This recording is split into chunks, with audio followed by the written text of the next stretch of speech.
Assalamualaikum warahmatullahi wabarakatuh. Salam sejahtera untuk kita semua, bagi saya maupun kalian yang sedang menonton video ini. Sebelumnya perkenalkan, nama saya Silvi Zulfatunisa dari Program Studi Manajemen Fakultas Ekonomi dan Bisnis Universitas Islam Syekh Yusuf Tangerang. Sebelumnya saya ingin berterima kasih kepada Ibu dosen Ferawati Fajrin SPD MPD yang telah mengajarkan saya dan teman-teman lainnya selama 1 semester ini. Nah, di sini saya ingin menjelaskan tentang peran UMKM dalam meningkatkan pembangunan ekonomi masyarakat sekitar terhadap bersaingnya di era digitalisasi di Kota Tangerang. Di sini kita memasuki latar belakang masalah di mana UMKM atau usaha mikro kecil menengah memainkan peran sangat penting dalam pembangunan perekonomian di Indonesia. Selain menjadi alternatif pekerjaan baru, UMKM juga berperan dalam mendorong pertumbuhan ekonomi pasca krisis moneter di tahun 1997. Ketika perusahaan-perusahaan besar mengalami kesulitan dalam mengembangkan usahanya, saat ini UMKM telah memberikan kontribusi yang signifikan terhadap pendapatan daerah dan pendapatan negara di Indonesia. Selama krisis ekonomi di tahun 1997, ketika banyak perusahaan besar mengalami stagnasi atau bahkan sudah terhenti aktivitasnya, sektor UMKM terbukti lebih tangguh dalam menghadapi krisis. Nah, peran UMKM terutama sejak krisis moneter dapat dilihat berbagai katup pengaman dalam pemulihan perekonomian nasional, baik dalam mendorong laju pertumbuhan ekonomi domestik maupun penyerapan tenaga kerja. Nah, pada saat ini, perkembangan ekonomi digital dan revolusi sangat berkembang pesat. Dalam ekonomi digital dapat diartikan secara sederhana sebagai proses jual beli atau transaksi dan pasar yang terjadi di dunia maya atau internet.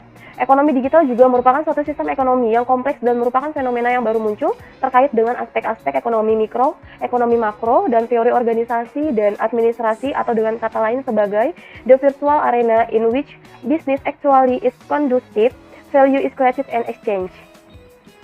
Di Kota Tangerang merupakan salah satu daerah yang cukup banyak penyebaran UMKM, di mana pelaku usaha mikro kecil menengah atau biasa disebut UMKM di Kota Tangerang meningkat sebanyak 2.000 lebih.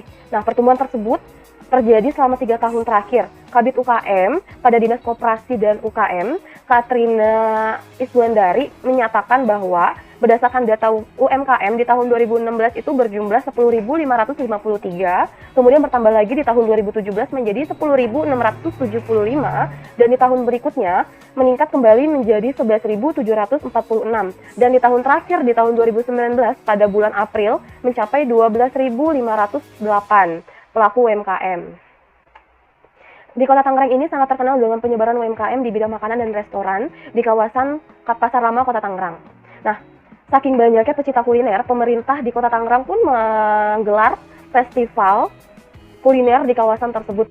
Baik, di sini kita memasuki tujuan penelitian, di mana tujuan penelitian itu ada 2. Dan pertama itu untuk mengetahui apa saja peran usaha mikro kecil menengah atau biasa disebut UMKM dalam meningkatkan taraf hidup dalam bermasyarakat. Terus yang kedua itu untuk mengetahui apa saja cara usaha mikro kecil menengah atau biasa disebut UMKM dalam bersaingnya di era digitalisasi. Nah, di sini ada landasan teori, di mana yang pertama itu ada pembangunan ekonomi, di mana menurut Lincoln, Arsyad di tahun 2010 halaman 11, sebelum dekade 1960-an, pembangunan ekonomi didefinisikan sebagai kemampuan ekonomi nasional, di mana keadaan ekonominya mula-mula relatif statis jangka waktu tersebut cukup untuk meningkatkan dan mempertahankan tingkat pertumbuhan PDB di atas 5-7% per tahunnya. Nah, akhirnya disadari bahwa definisi pembangunan ekonomi pada Lincoln Arsyad di tahun 2010 halaman 11 itu sangat luas, bukan hanya sekedar bagaimana meningkatkan GNP per tahunnya saja. Nah, pembangunan ekonomi bersifat multidimensi yang mencakup berbagai aspek dalam kehidupan masyarakat, bukan hanya salah satu aspek ekonominya saja. Nah, jadi pembangunan ekonomi dapat didefinisikan dalam jangka panjang sebagai proses peningkatan pendapatan per kapita real penduduk suatu negara dengan perbaikan sistem kelembagaannya. Nah, yang kedua ada ekonomi digital, di mana ekonomi digital berfokus pada proses dan pasar pembelian, penjualan, atau perdagangan yang terjadi di sosial media. Ekonomi digital adalah sistem ekonomi yang kompleks, sebuah fenomena baru yang terkait dengan aspek ekonomi mikro, ekonomi makro, teori organisasi, dan administrasi. Ekonomi digital mempresentasikan minat dan sikap individu dalam mengakses, mengelola, dan mengintegrasikan menggunakan teknologi digital dan alat komunikasi seperti smartphone atau handphone atau HP ya biasa disebutnya. Terus ada tablet, ada laptop, dan desktop.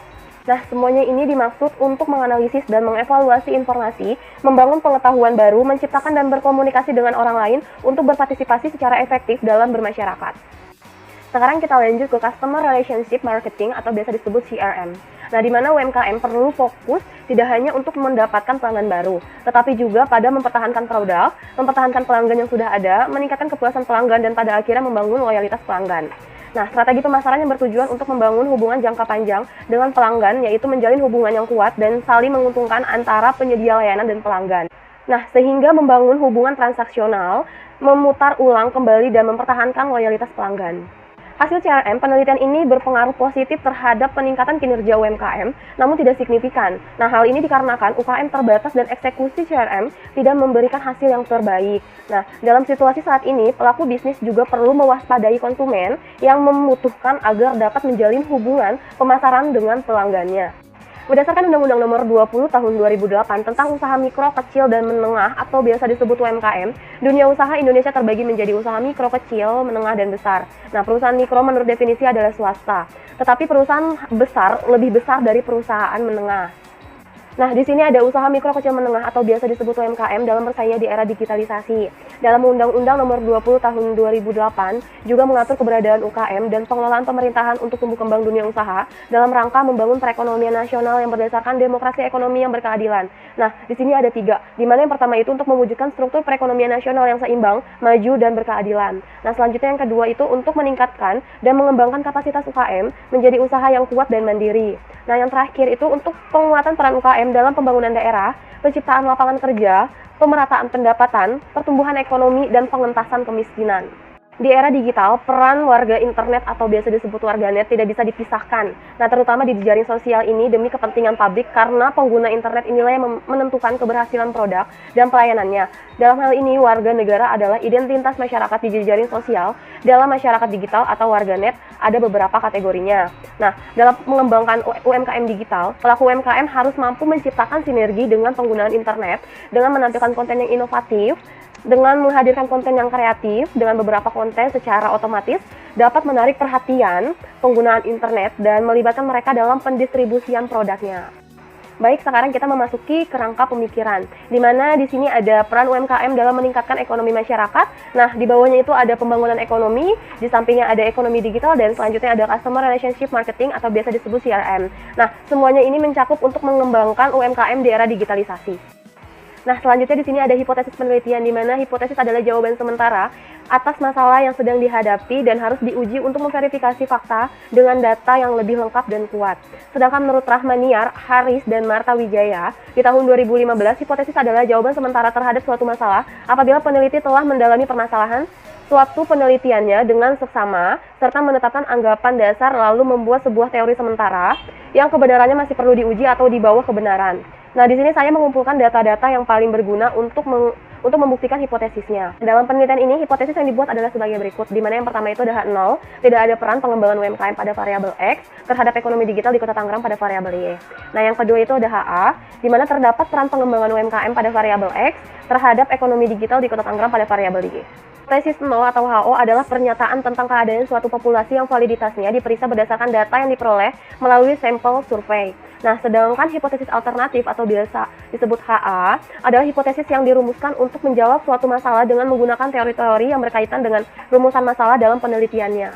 Selanjutnya ada metode penelitian, di mana yang A itu ada metode penelitian, yang B ada populasi dan sampel, yang C ada metode pengumpulan data, yang D metode analisa data, dan yang F uji hipotesis. Kita memasuki metode penelitian, di mana penelitian ini merupakan penelitian kuantitatif. Nah, menurut Creswell, penelitian kuantitatif sebagai upaya untuk menyelidiki masalah. Jika masalahnya adalah dasar peneliti untuk memperoleh data, identifikasi variabel, dan ukur secara numerik, sehingga analisis dapat dilakukan sesuai dengan prosedur statistik saat ini. Untuk tujuan penelitian kuantitatif ini hanya untuk membantu menarik kesimpulan atau menggeneralisasi teori prediksi yang baik. Metode penelitian yang digunakan pada penelitian ini adalah metode asosiatif dengan pendekatan kuantitatif. Metode asosiatif bertujuan untuk menjelaskan hubungan sebab akibat antar variabel melalui pengujian hipotesis. Nah, penelitian menggunakan metode survei, di mana metode survei sampel digunakan untuk mengumpulkan mengumpulkan data informasi tentang populasi yang besar dengan menggunakan sampel yang relatif kecil. Selanjutnya ada populasi dan sampel, di mana dalam penelitian ini saya menggunakan subjek, yaitu pedagang UMKM di Kota Tangerang, sebagai populasi dan sampel, di mana dalam penelitian ini dianggap relevan dengan yang diteliti. Dalam penelitian ini penulis menggunakan dua variabel, yaitu pengembangan UMKM dan ekonomi digital. di mana menurut data yang diperoleh dari website UMKM Tangerang Kota, populasi usaha mikro kecil dan menengah atau biasa disebut UMKM di Kota Tangerang pada tahun 2019 adalah sebanyak 12.508 pelaku UMKM. Dalam penelitian ini, untuk mengambil sampel menggunakan rumus Slovin yaitu sebagai berikut, di mana di sini ada N kecil sama dengan N besar dibagi 1 ditambah NE pangkat 2. Nah, di mana N kecil ini adalah jumlah sampel yang dicari dan N besar itu jumlah dari populasinya. Nah, yang E itu nilai presisi dan itu adalah 10%. Oke, dengan diketahui jumlah populasi sebanyak 12.508, maka perhitungan yang dilakukan sebagai berikut. Nah, di sini ada N sama dengan 12.508 dibagi 1 ditambah 12.508, kurung buka kurung tutup 0,1 pangkat 2.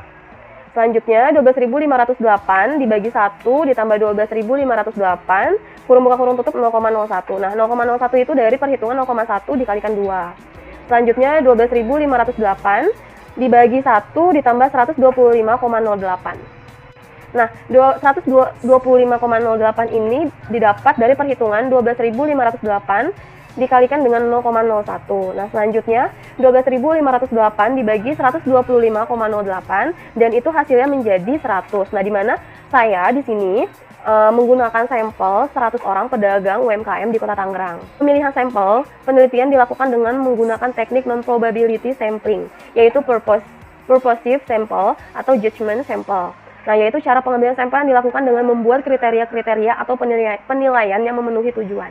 Nah, di sini kita lanjutkan ke metode pengumpulan data, di mana yang A itu ada observasi, yang B ada wawancara, yang C dokumentasi, dan yang D kuesioner atau biasa disebut dengan angket. Saya akan menjelaskan observasi terlebih dahulu, di mana observasi atau pengamatan langsung, yaitu kegiatan mengumpulkan data dengan cara menyelidiki secara langsung kondisi lingkungan, sasaran penelitian, dan mendukung kegiatan penelitian agar dapat mendapatkan gambaran dengan jelas keadaan sasaran penelitian mengenai peran UMKM dalam meningkatkan pembangunan ekonomi masyarakat sekitar terhadap bersaingnya di era digitalisasi di Kota Tangerang. Nah, sekarang kita memasuki ke wawancara, di mana wawancara adalah salah satu alat yang digunakan untuk penggalian data lisan. Hal ini harus dilakukan secara intensif untuk mendapatkan data yang valid dan jelas, atau dengan detail. Nah, wawancara ini dilakukan untuk memahami informasi secara detail dan mendalam dari informasi sehubungan dengan fokus masalah yang akan diteliti. Nah, pada penelitian ini menggunakan jenis wawancara tidak restruktur. Nah, dalam wawancara tidak restruktur ini, peneliti belum mengetahui secara pasti data yang akan diperoleh, sehingga peneliti lebih banyak mendengarkan apa yang diceritakan oleh responden. Nah, dalam penelitian ini, peneliti mewawancarai pemilik usaha mikro kecil dan menengah atau biasa disebut UMKM di Kota Tangerang.